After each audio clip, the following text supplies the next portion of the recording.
Hello everyone, welcome back to my channel. Today I'm going to be talking about more short book recommendations. This is a continuation of last week's video. They aren't really connected in any way, but I'm just going to be giving more recommendations. I split them into two videos because I had way too many short books in my bookshelves that I love. Like in my last video, I'm going to be splitting these into classics and non-classics. I actually have 6 classics and 6 non-classics. It's a bit more than last week's video, so I'm going to try to make my descriptions and recommendations slightly more concise. Before I start, I want to say please make sure to like and subscribe. As I've been mentioning in my last videos, I'm hoping to hit 1,000 subscribers by the summer. That's actually looking within reach now, so I'm going to be bolder and say I want to reach 1,000 subscribers by May. Do let me know what you guys would like me to do for a 1,000 subscribers special, what videos you'd want me to do, and just generally some video ideas. I'm going to start with the classics, and the first short classic that I would recommend is Franny and Zooey by J.D. Salinger.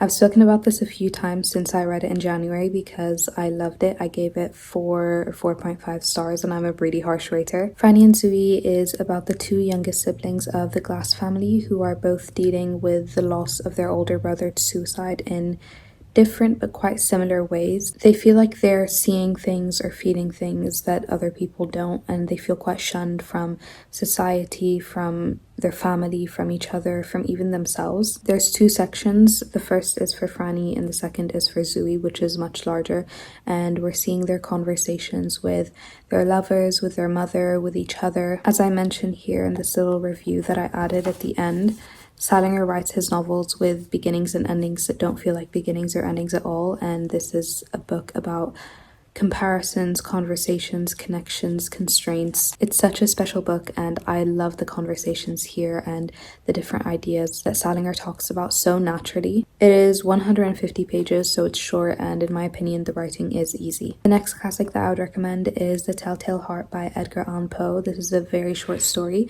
and it is about a boy. It's a horror. I say it's about a boy, but people have said that it's not specified. Nonetheless, the narrator is trying to convince you that he's not going mad as he discusses how he planned to kill an old man, his neighbor. It's interesting, it's haunting, it's less than 10 pages, really easy. This copy also comes with The Fall of the House of Usher, which I really loved as well, and The Cask of Amontillado. That one wasn't my favorite, but I still liked it. I love Edgar Allan Poe. He's one of my favorite poets and authors in general. Next, and this is a pretty obvious one, but like The Metamorphosis in last week's video, I just need to include it here because I love it. Animal Farm by George Orwell. If you don't already know, Animal Farm is an allegory for basically just corrupted societies. Animal Farm is about a group of animals who overtake the humans in their farm. They begin working for the farm all together, and the one main rule is that all animals are equal. However, with time it becomes clear that the bigger and smarter animals want to take more control. It's a book about the cycle of abuse and how selfish human nature is.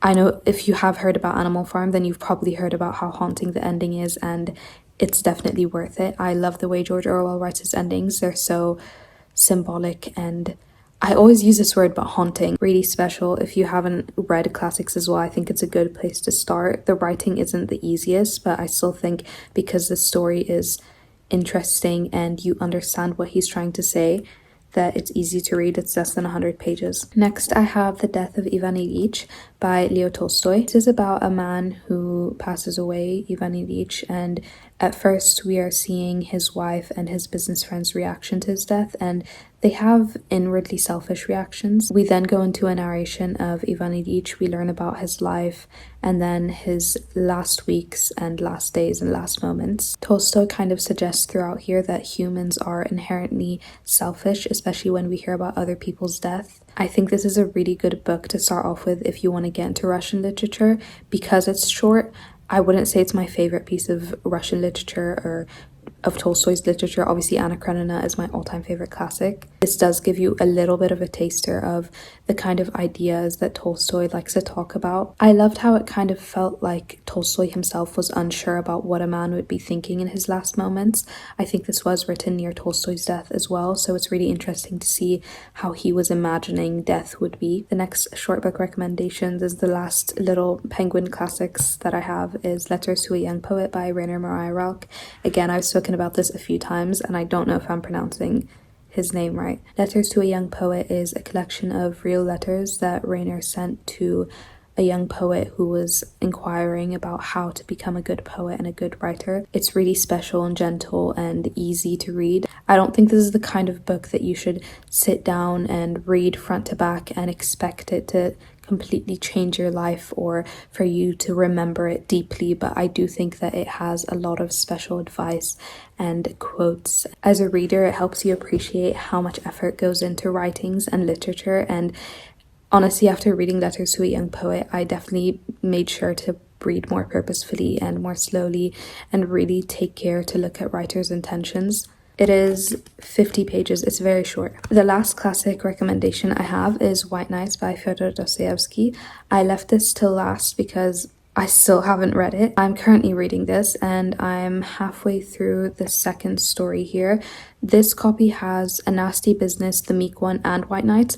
Unlike most short story collections, it doesn't start with White Nights. That's actually the last story here, which is odd, but I finished A Nasty Business and I'm halfway through The Meek One, and I'm really enjoying Dostoevsky's writing, the settings, the characters, the way he's presenting ideas, and I would recommend it even though I haven't read it. Obviously, if you can find A Nasty Business or The Meek One on their own, then that's what I would recommend, and I'm sure I'm gonna enjoy White Nights just as much as the other two, if not even more. We're done with the classics now. I've ran through this pretty quickly, I'm glad, and we're going to the non-classics. I'm gonna start with two Japanese classics, not Japanese classics, Japanese literature. These always tend to be short, and I've picked my top two other than Before the Coffee Gets Cold because that one is very over-recommended. The first one I have is Strange Weather in Tokyo by Hiromi Kawakami. This is about a woman who is feeling quite lonely and she reconnects with her old high school teacher.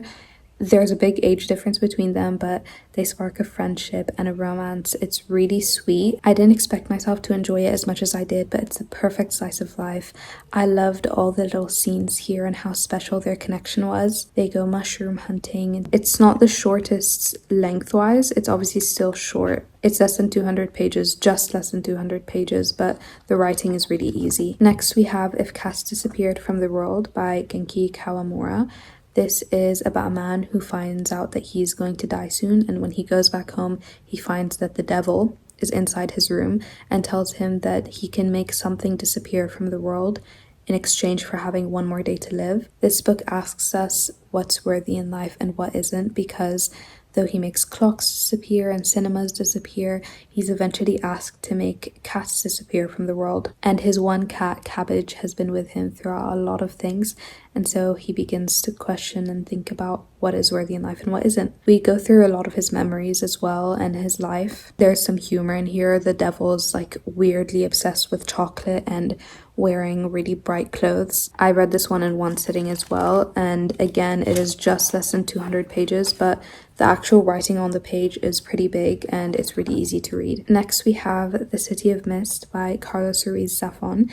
This is actually a collection of short stories, and some of them are 2 pages, some are a little bit longer, but they're all really short, and they're so fantastical and special. They're set in Barcelona, which is where Carlos Ruiz Zafón wrote his main series, The Shadow of Mist, I think. This is the first bit of literature that I've read by Carlos Ruiz Zafón, and I am so obsessed with his style. I included this in my personal statement for university. He has such an eccentric, special style where his stories are so fantastical, but they feel so digestible and real. This is honestly, I want to say, my favorite writing style of any author. It's so special because I feel like I struggle with fantasy books because they tend to have so much world building and magic that I can't comprehend, but he manages to do that without making it too convoluting. Beautiful collection, and I'm so excited to read his actual novels. My next recommendation is not super serious, but I still want to add it in here because it's so short. Killjoy by Holly Jackson. Killjoy by Holly Jackson is meant to take place before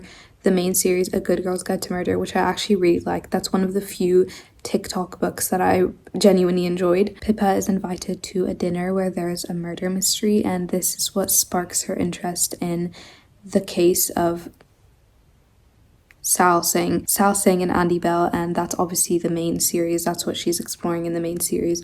I thought it was a really good setup. There's a lot of good symbolism in here for the main series. I don't know if I would recommend reading this before. Actually, no, I would. Not a great much happens in here, but there's a mystery in the book that is obviously fun to discover on your own, and I think it is a good setup for the main series. It's really short. Again, I read this one in one sitting, and the writing on the pages is pretty big. It's less than 200 pages again. Next, I have Poison for Breakfast by Lemony Snicket or Daniel Handler. Poison for Breakfast is about a man who wakes up. Lemony Snicket, this is the narrator of A Series of Unfortunate Events, my all-time favorite book series, and he wakes up to find a note that says, "You ate poison for breakfast this morning." Well, not wakes up to find it, but he finds the note and it says, "You had poison for breakfast this morning." And he goes around trying to figure out who poisoned his breakfast, what was the poison in his breakfast, why was he poisoned. It's kind of a philosophical book, and I didn't like it as much when I first read it. I expected it to be similar to A Series of Unfortunate Events, but it's quite different. I actually really enjoy it now when I look back on it, and it is a short book, 150 pages. I love how easily Lemony Snicket inserts literary references in here and discusses very real things within a fictional story. My final short book recommendation is a children's book recommendation. I did this with last week's video. I recommended A Series of Unfortunate Events, and this week I'm recommending The Spiderwick Chronicles by Holly Black and Tony Ditterlizzi. 100% butchered that, but if you don't already know from the movie, The Spiderwick Chronicles is about these three siblings who go to live in their aunt's old house. They begin hearing noises in the walls and very strange things start happening. It's such a gothic novel. When I first watched the movie, I was so in love, and the books did not disappoint. I've read the first two books. I'm trying to find the others now, but they're really easy. They are children's books. There's loads of illustrations here. I read both books in one sitting. It's 100 pages and the writing is very big, and like I said, there are loads of illustrations. I honestly think the actual plot is so good. The whole insects in jars and fairies kind of vibes. That is it for today's video. I really hope you guys enjoyed. If you did, please make sure to like and subscribe, and like I said, please continue to give me recommendations. Let me know what you want my 1000 subscriber special to be, and I will see you guys next week.